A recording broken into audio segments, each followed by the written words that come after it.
can't stop the rain. You can't stop the rain when it starts to pour. Yo, Lamar's a damn fool. He need to be stopped. Welcome to Jack and Ginger.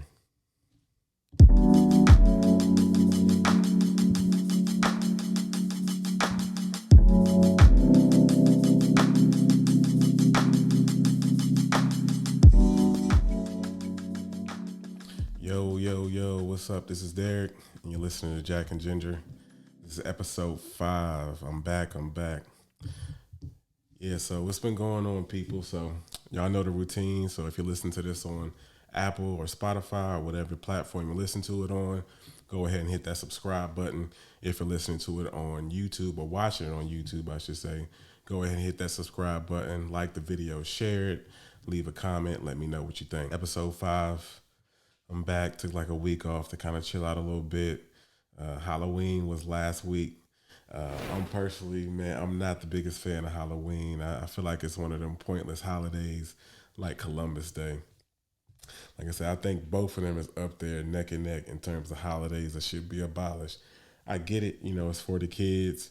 Kids have a great time, but from an adult perspective, like I just don't see the need for it. You know what I'm saying? Like if you want to dress up and wear funny costumes, you could do that any day of the week. You don't just got to wait for one day out of the year to do that. So, hey, man, some people love it, but I personally hate it. My wife is actually like a big fan of Halloween. That's probably like her favorite holiday out of the year. So she get a kick out of, dressing up and, making costumes. And 90% of the time she on point. But every now and then she have me in a little something that I don't really agree with. One time, probably like a couple years ago. So this is when we, had our oldest daughter. She was a gumball. My wife was a gumball machine, and I was a 25-cent piece, a quarter. So I basically had like a gray T-shirt on, just with 25 cent written on the front with a little cent sign, looking wild crazy. She gonna kill me for saying that, but yeah, I wasn't a fan of that costume at all. But you do what you got to do, man. But shouts out to all y'all that enjoy Halloween. I personally think it should be done away with. I don't really care for it. So one thing I did do this past week, I got a chance to go to this bar in Noda called Idlewild. It's like a custom craft cocktail bar.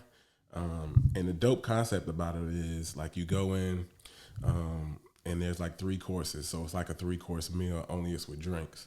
So, but the key is like they don't even tell you what the drink is when you order it. You basically tell them like, hey, I like whiskey or I like tequila, or if you like rum or whatever you like or don't like, you tell them what you want in your drink, and they basically will custom make 3 different drinks to kind of fit your needs, and they serve it kind of like you would like a 3-course meal. So the first course is like a light drink. The second one is a little heavier.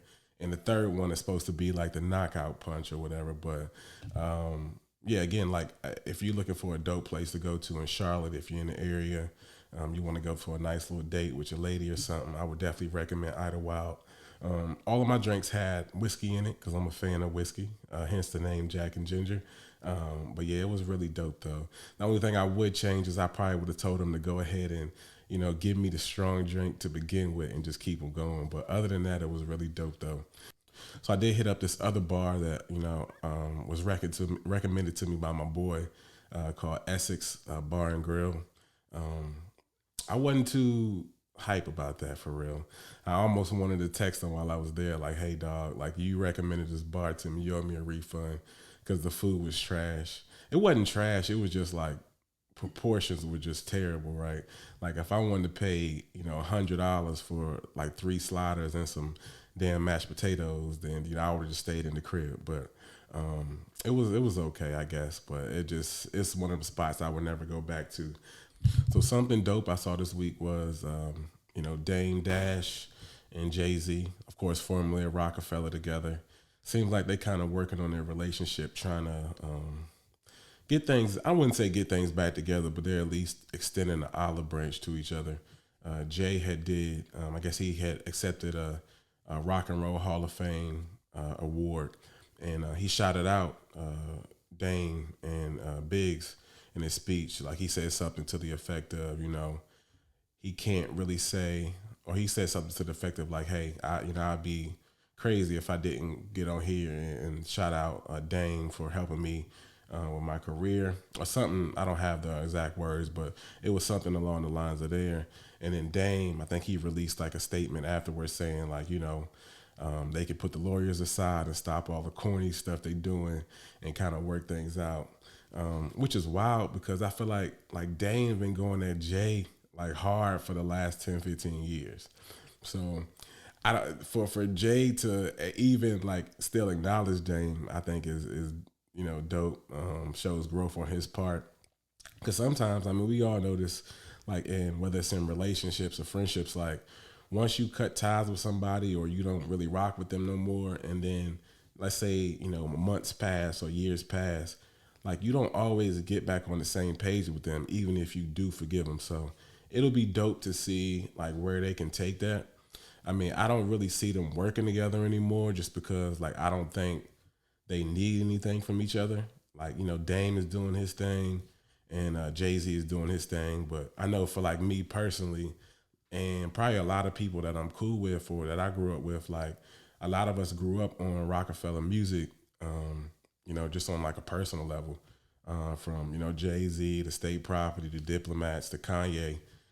So they had like a big part in, influencing the rap culture, that we partake in now. So it'll be dope to see where they take that. Like I said, I thought it was big for Jay to even acknowledge Dame and for Dame to extend the olive branch as well. So hopefully them two brothers can get it back together because we don't want to see nobody feuding and fighting for years like they have been, especially if they've all been a big part of this rap culture that we take a part in.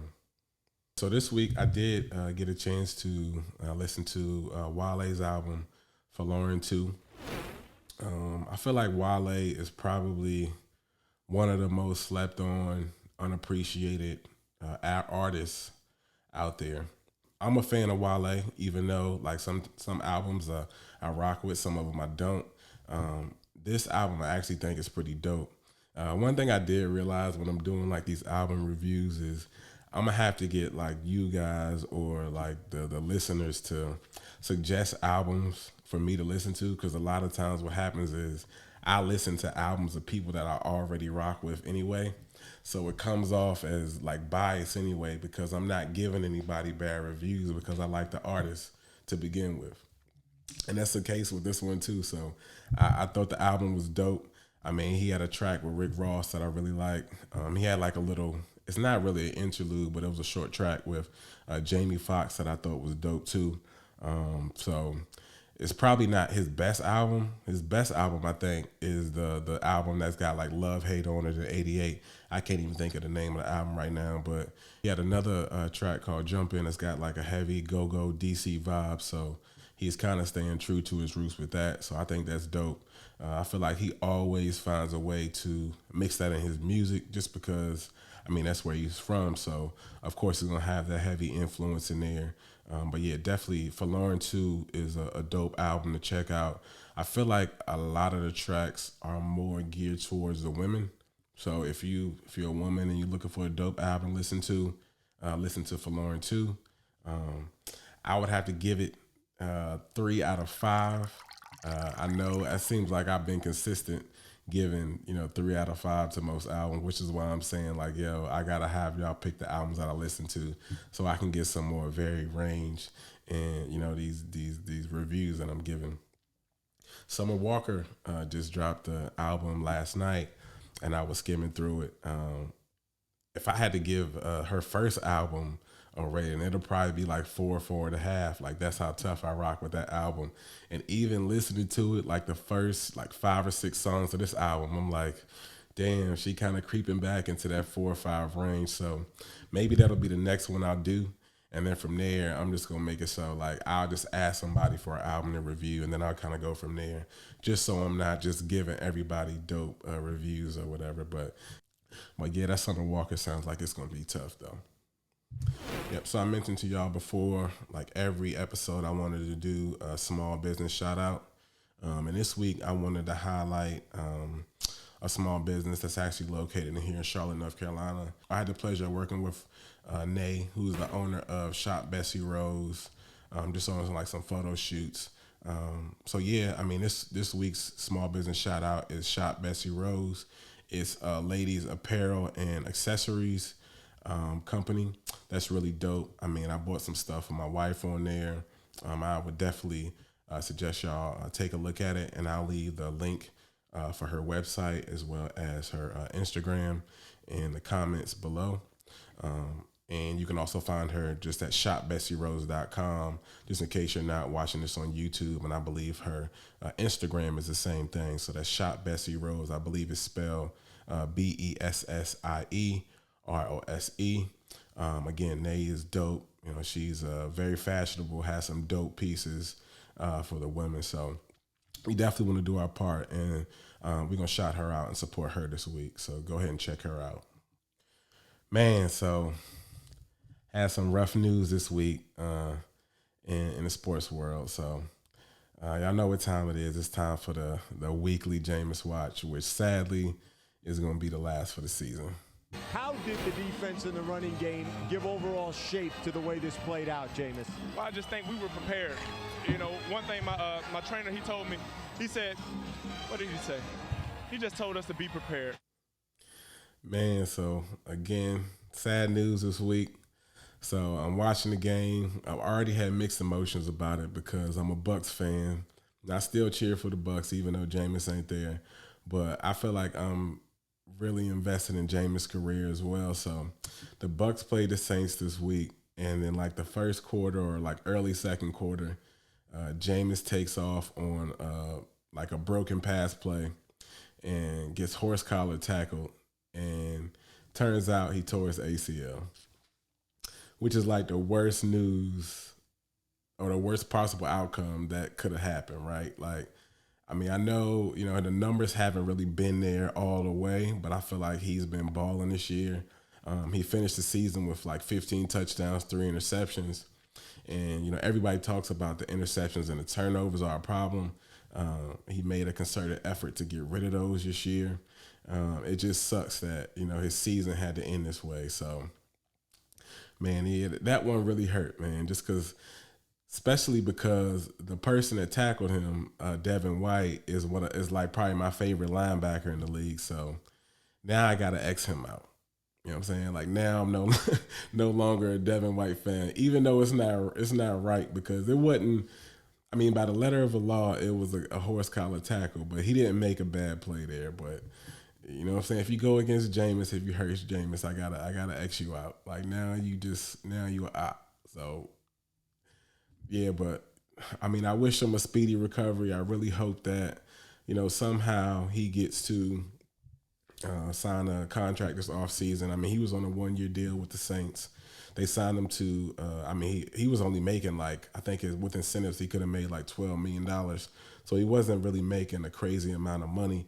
But I'm hoping that somehow, like, you know, the Saints sign him to a long-term deal or some other team reaches out because I feel like he really can go somewhere and be a contributor and be like a solid starter.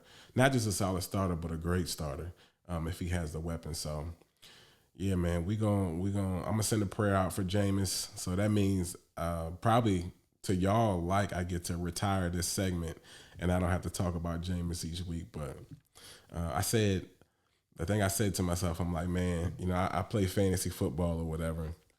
I'm like, as a gesture to show my love for my guy, man, if I make it to the championship game, I'm going to drop whoever's on my bench and I'm going to pick up Jameis to get Jameis a ring. We're going to make that happen this year. I'm announcing that here. I'm going to win a fantasy chip this year, and I'm going to have Jameis on my roster when I win it, right? So that's the last update I'm going to give you on Jameis, so, you know, we can move on from that. Yeah, man, so that's the weekly check-in. Again, just this is episode 5 of Jack and Ginger. I definitely appreciate you guys' continued support. Like I said, don't forget to like, comment, and subscribe, whether you're watching this on Apple or Spotify or on YouTube. I definitely appreciate the support. So y'all be easy to the next one. Go.